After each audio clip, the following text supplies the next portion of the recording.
இப்போ கர்மானா ஒரு ஆசையினால தான் இந்த கர்மா வருதுன்னு சொல்கிறோம். அப்போ நமக்குள்ள ஒரு ஆசைகளை வச்சு கர்மா வரக்கூடிய ஒரு விஷயம் ஒன்று. ரெண்டாவது, நமக்குள்ள தோணி ஆதியிலிருந்து தோணப்பட்டது. அதாவது மூலாதாரம் சொல்கிறோம்ல, அப்போ ஆதி அந்த முதல் அப்படின்னு சொல்கிறோம்ல, ஜென்ம ஜென்மமாக இருந்து தோணப்பட்டது. அதுவும் ஒரு கர்மா. ஆசை ஒரு கர்மா. நாம் நினைக்கக்கூடிய ரகசியங்கள் அப்படின்னு சொல்கிறதுக்கு நல்லதையும் நினைக்கிறோம், கெட்டதையும் நினைக்கிறோம். அது ஒரு வகையான கர்மா. நாம் கண்ணால் பார்க்கக்கூடிய படங்கள் ஒரு கர்மா. ஒரு ஆக்சிடென்ட் ஆகுது, ஒரு விபத்து ஆகுது, ஐயோ என் கண்ணிலேயே வருது, என்னால் தாங்கவே முடியல அப்படி கத்துறோம்ல, அது ஒரு கர்மா. இல்லை, கடவுளை பார்த்துட்டேன், கடவுளை பார்த்து எனக்கு அவ்வளோ பரிபூர்ணமான ஆனந்தம், சந்தோஷம், மகிழ்ச்சி, என்னால் மிச்சிக்கவே முடியல, இறைவா உன்னை தவிர எனக்கு யாரும் இல்லை அப்படின்னு சொல்கிற மாதிரி அந்த ஒரு பேரானத்தில் நம்ம பார்க்குறோம் பார்த்தியா, அதுவும் ஒரு வகையான கர்மா தான். அப்போ இந்த கர்மாக்குள்ளே எத்தனை வகையான கர்மா இருக்குது அப்படின்னா இது கணக்கே இல்லாத கர்மா. அப்போ கர்மா கர்மா கர்மான்னு சொல்லும்போது பலவிதமான கர்மாக்கள் இருக்குது. இந்த கர்மாவையெல்லாம் சரி பண்ணி நம்ம எப்படி வெளியேற்றுறது அப்படின்னா, நீங்கள் ஒரு கர்மாவை நினச்சிங்கன்னா இந்த கர்மா போகுமா அப்படின்னா நிச்சயமாக போகும். எங்கே போகும்? நீங்கள் எங்கே அனுப்புகிறீங்களோ அது அங்கே போகும். நல்லா புரிஞ்சுக்க. எப்படிங்க போகும் அப்படின்னு கேட்பீங்க.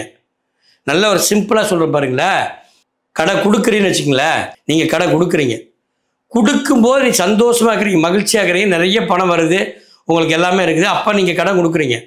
அப்போ அந்த கடன் கொடுத்த கடன் நீங்கள் மறந்துடுவீங்க, நினைப்பே வராது உங்களுக்கு. எப்போயாவது தேவைப்படும், அப்போ மட்டும் உங்களுக்கு அந்த எண்ணம் வரும். உடனே கால் பண்ணி கேட்பீங்க, அவங்க உடனே பணத்தை விட கொடுத்துருவாங்க. இது உங்களுடைய சந்தோஷமான காலகட்டத்தில் இருக்கக்கூடிய கர்மா. இதுவே நீங்கள் ரொம்ப கடன் பிரச்சனை, வேதனையில், ரொம்ப சுச்சுவேஷன் சரியில்லாமல் பாதிக்கப்பட்டு உட்காந்துருக்கிறீங்க, அப்போ நீங்கள் யாருக்காவது கடன் கொடுத்தீங்கன்னு வச்சுக்க, ஒரு நாளைக்கு குறைஞ்சது 1000 நிலையாவது அவனை நினச்சிருவீங்க, பணம் கொடுத்துருவானா கொடுத்துருவானா கொடுத்துருவானான்னு. அதுக்கு அடுத்து அவனை திருப்பி கேட்பீங்க. அவன் என்ன சொல்லுவான்? ஒரு 4 நாளில் கொடுத்துறேன்னு சொல்லுவான். அந்த 4 நாளில் அவன் என்ன சொல்லுவான்? 10 மணிக்கு கொடுத்துட்றேன், ஞாயிற்றுக்கிழமை 10 மணிக்கெலாம் வாங்கிக்கலாம் அப்படின்னு சொல்லுவான். டைமிங் சொல்லுவான். அப்போ அந்த டைமிங்கை ஞாயிற்றுக்கிழமை 10 மணிக்கு வருமா வருமா வருமானு நீங்கள் பார்த்துட்டே இருப்பீங்க, அவன் நினச்சிட்டே இருப்பீங்க. அந்த ஞாயிற்றுக்கிழமை 10 மணிக்கு போது அவனுக்கு பணம் கிடைக்காது. ஏன்? நீங்கள் அவன் நினச்சி உங்கள் கர்மா கொண்டு போய் அவங்ககிட்ட வச்சுட்டீங்க, வராது. எப்படி கொடுப்பான்? கொடுக்க மாட்டான். இதுதான் வாழ்க்கையில் கர்மானால் பாதிக்கப்படுறது. என்ன காரணம்னா, ஒவ்வொரு மனுஷனும் நம்ம எல்லாமே தேடுறோம். என்ன தேடுறோம்? நல்லதை எங்கேயுமே தேடுற. ஆடம்பர வாழ்க்கையும் ஆடம்பரமாக வாழ்கிறத மட்டும்தான் நம்ம பார்க்குறோம். அவன் நல்லா இருக்கிறானா, காரில் போகிறானா, சொகுசாக போகிறானா, பெரிய சைன் கீழ் போட்டிருக்கானா, அவர் தான் குருஜி அப்படின்னு நம்ம நினச்சிக்கிறோம். தவறுது, குற்றம். உண்மையிலே சொல்கிற ஆடம்பர வாழ்க்கை உங்களுக்கு அழிவுக்கு காரணம். ஒரு சுகமான வாழ்க்கை வாழணும் அப்படின்னு நீங்கள் முடிவு பண்ணிட்டா, முதல்ல நம்ம பேசக்கூடிய விஷயத்தில் அர்த்தம் இங்கே இருக்குது. அதனுடைய அர்த்தத்தை கண்டுபிடிச்சி நீங்கள் போகணும். அது தெரியாமல் நீங்கள் எல்லாமே ஆடம்பரத்தை பார்த்து மயங்காதீங்க, மயங்கி ஏமாறாதீங்க தயவுசெய்து. உங்கள் வாழ்க்கையை நீங்கள் மாற்ற முடியல, அடுத்த வாழ்க்கையை பற்றி நீங்கள் நினைக்கிறீங்க. நீங்கள் சுகமாக இருக்கணும், நீங்கள் சந்தோஷமாக இருக்கணும். அதுக்கு என்ன பண்ணணும்? எதை பண்ணால் நமக்கு கிடைக்கும்? எனக்கு வேலையே கிடைக்க மாட்டேங்குது, எனக்கு பணமே வரமாட்டேங்குது, எனக்கு தொழிலே செய்ய முடியல, நான் எது செஞ்சாலும் தப்பாக தெரியுது, இல்லை எனக்கு டைமே சரியில்லை, எனக்கு ஜோசியரே தப்பாக சொல்லிட்டாரு, இல்லை எனக்கு இந்த ராசியில் இருக்கிறேன், இந்த ராசி வேலை செய்யலை, எனக்கு விருச்சிக ராசி ரொம்ப சரியில்லை, இல்லை எனக்கு தனுசு ராசி அதோட சரியில்லை, மகர ராசி அதோட சரியில்லை, சொல்லிகிட்டே வர அடுக்கடுக்கா. இதெல்லாம் எதையுமே சொல்லாதீங்க. நீங்கள் சோம்பேறியாக இருக்கிறீங்கன்னு அர்த்தம். நீங்கள் சோம்பேறியாக இல்லாத இருந்தால் உங்கள் வாழ்க்கை நீங்கள் சாதிக்க முடியும். அப்போ எப்படி இருந்தால் சாதிக்க முடியும்? அதுதாங்க விஷயம். வாங்க சொல்லித்தரேன். எந்த முறத்தில் உங்களால் வாழ முடியுங்கிறது நான் சொல்கிறேன். நீங்கள் அந்த விதத்தில் நீங்கள் போய் பாருங்கள், உங்கள் வாழ்க்கை வெளிச்சமாக இருக்கும், உங்கள் குடும்பம் சந்தோஷமாக இருக்குங்க, சண்டையே இருக்காதுங்க குடும்பத்தில். வாக்குவாதம், மனவிரோதம், வஞ்சகத்தன்மை, தேவையில்லாத விஷயம், தேவையில்லாத பிரச்சனை, இது எல்லாம் நீங்கள் கண்ணில் கூட பார்க்க மாட்டீங்க. அது என்னன்னு கூட உங்களுக்கு கூட புரியாது.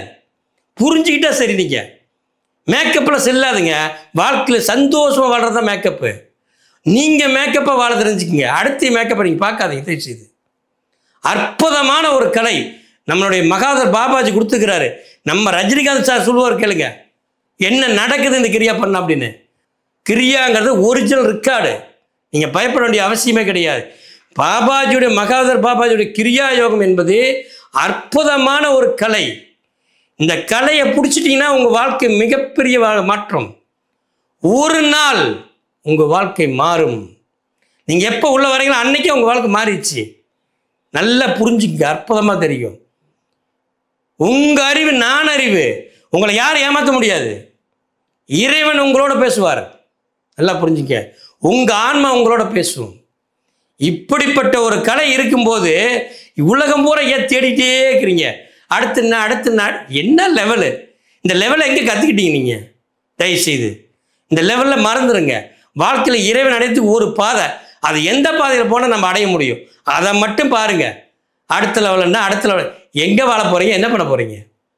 உங்கள் ஆசை தான் அளவுக்கு மேலே மிஞ்சுது. அடுத்து என்ன இருக்குது, அடுத்து என்ன இருக்குன்னு அதே மாதிரி சொல்லிட்டு போனீங்கன்னா அமது என்ன ஆகும்? விஷமாக மாறும். அது மாதிரி நம்ம வாழ்க்கை சமமாக வாழ தெரியணும். முதல்ல நம்ம செய்கிற குற்றத்தை மாற்றணும். நம்ம செய்த குற்றமா இல்லை நன்மையா? நாம் யார், நம்ம எதுக்கு வந்தோம், என்ன தெரிஞ்சுக்கிட்டோம், என்ன பண்ண போகிறோம், இப்போ நம்ம என்ன செஞ்சுட்டு இருக்கிறோம், நம்ம மனுஷனாக வாழ்கிறோமா? அடுத்தவங்களை பற்றி அப்புறம் பேசலாம். முதல்ல குற்றம் இல்லாத நெஞ்சு தான் குறுகுறுப்பு இருக்காது.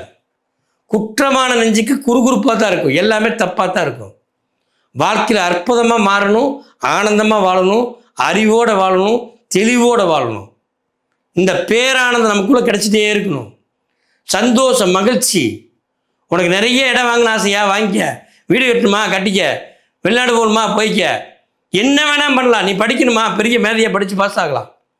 கிரியா ஒன்று எடுத்துட்டா நீ இந்த உலகத்தில் என்ன சாதிக்கணுக்கோ அத்தனை சாதிக்க முடியும். உன் உடம்புல இருக்கிற உன் நோயை வெளியேற்ற முடியும். உன் வாழ்க்கையை மாற்றிக்கொள்ள முடியும். என்னங்க அற்புதமான கலைங்க. நம்முடைய ரஜினிகாந்த் கற்றுக்கிட்ட கலை. ஆப்பிள் நிறுவனத்தினுடைய நிருபர் கற்றுக்கிட்டு இன்றைக்கி அந்த ஆப்பிள் பொண்ணுடைய விஷயத்தை இது வரைக்கும் இன்னும் யாரும் புரிஞ்சிக்க முடியாது. அது எவ்வளோ பவராக இருக்குது பார்க்குறீங்களா இல்லையா? என்ன சொல்கிறாங்க? ஆப்பிள் ஃபோன் அப்படின்னு என்ன? அதுக்கு உண்டான மதிப்பே வேறு. அது இயற்கை சட்டத்துக்கு இல்லாமல் போச்சு. அதனால தான் அவருக்கு தவறான முடிவில் ஏற்பட்டுச்சு. அது மாதிரி தான் ரஜினிகாந்த் ஐயா எடுத்தாருன்னா இந்த கலை எடுத்த பின்னால் அவருடைய வாழ்க்கை சந்தோஷம், மகிழ்ச்சியாக மாறிச்சு. நம்முடைய மகாதர் பாபாஜியாக இருக்கட்டும், யோகானந்தராக இருக்கட்டும், யுத்தேஸ்கிரியாக இருக்கட்டும், மகா சாஹிபாக இருக்கட்டும், எல்லாருமே ஆனந்தமாக வாழ்ந்துட்டு போனாங்க. இந்த உடல் என்றும் இளமையோடு சந்தோஷமாக ஆனந்தமாக இருக்கக்கூடிய மிகப்பெரிய சக்தி வாய்ந்த பயிற்சிக்குது. நான் தான் சொல்லிக்கிறேன், ஒரு வீடியோவில் உங்களுக்கு புரியலைன்னா ஒரு வீடியோ போட்டிருக்கிறேன், அதை பயிற்சி எடுத்து பாருங்கள். உங்களுக்குள்ளே அந்த சக்தி தெரியும். தெரிஞ்ச பின்னால் வாங்கன்னு சொல்கிறேன். அதை கற்றுக்கிட்டு மிகப்பெரிய மாற்றத்தை நீங்கள் புரிஞ்சுட்டு அடுத்த கிரியாவை நீங்கள் கற்றுக்குங்க. கற்றுக்கலாமா வேண்டாமான்னு. கிரியா யோகங்கிறது நிறைய இருக்குது. நான் கொடுக்குற கிரியா யார்கிட்டையும் இல்லை. நல்லா அவனை புரிஞ்சுக்குங்க. என்னோட கிரியா இருந்ததுன்னா அவங்களுடைய லெவலை வேறு. நான் கொடுத்த பயிற்சி 1 மணி நேரத்தில் உங்களுடைய பவரை நீங்களே பார்க்க முடியும். நீங்கள் உங்களுடைய செல்ல வீடியோவை எடுத்திங்கன்னா அடுத்த வீடியோ பயிற்சி முடித்தோடனே எடுத்து பார்த்தீங்கன்னா உங்கள் பேஸில் எவ்வளோ வேலை செய்யுதுன்னு தெரியும். அப்படிப்பட்ட கிரியா யோகம் நான் தரேன்.